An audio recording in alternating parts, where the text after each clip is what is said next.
Hi guys, this is me Suven Rai. आज मैले सानो भिडियो क्लिप लिएर आएको छु।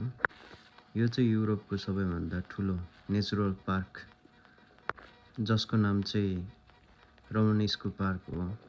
यो चाहिँ क्रेउबामा छ। यो चाहिँ एकदमै ब्युटिफुल सिजन भएकोले गर्दा भिडियो क्लिपहरू मैले अपलोड गरिरहेको छु है। हुन त सिजनले मात्रै हैन, नेचुरल पार्क एकदमै राम्रो छ रोमनिस्को नेचुरल पार्क।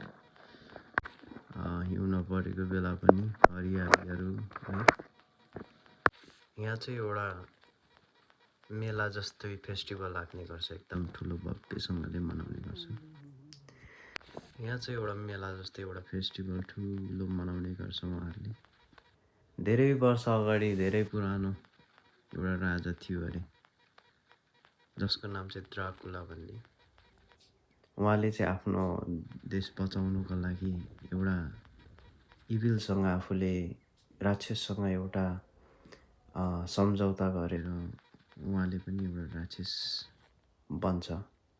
त्योभन्दा उसको अर्को के उपायहरू रहँदैन त्यस पछाडि। अनि उहाँले चाहिँ एउटा राक्षस भएर एउटा आफ्नो देशलाई बचाएको थियो। उहाँकै अवसरमा यहाँ एउटा मेला लाग्ने गर्छ। मैले लास्ट टाइम अपलोड पनि गरेको छु तपाईहरुमाझ। तपाईहरु हुनुहुन्छ भने क्रेउबाभित्र कहीँ हुनुहुन्छ भने यो पार्क एकचोटि घुम्नु होला। एकदमै राम्रो छ है घुम्नको लागि चाहिँ। यहाँ जूदेखि लिएर झिल, विभिन्न किसिमका नेचुरल फ्लावरहरू,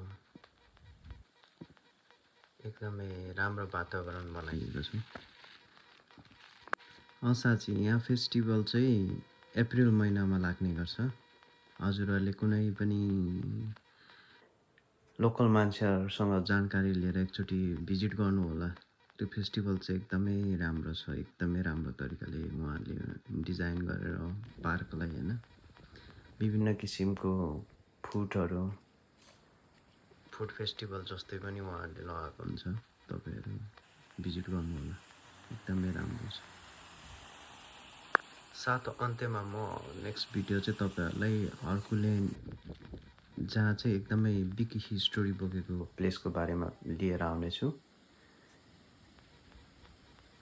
मन परे भिडियोलाई लाइक गरेर शेयर गरिदिनु होला है।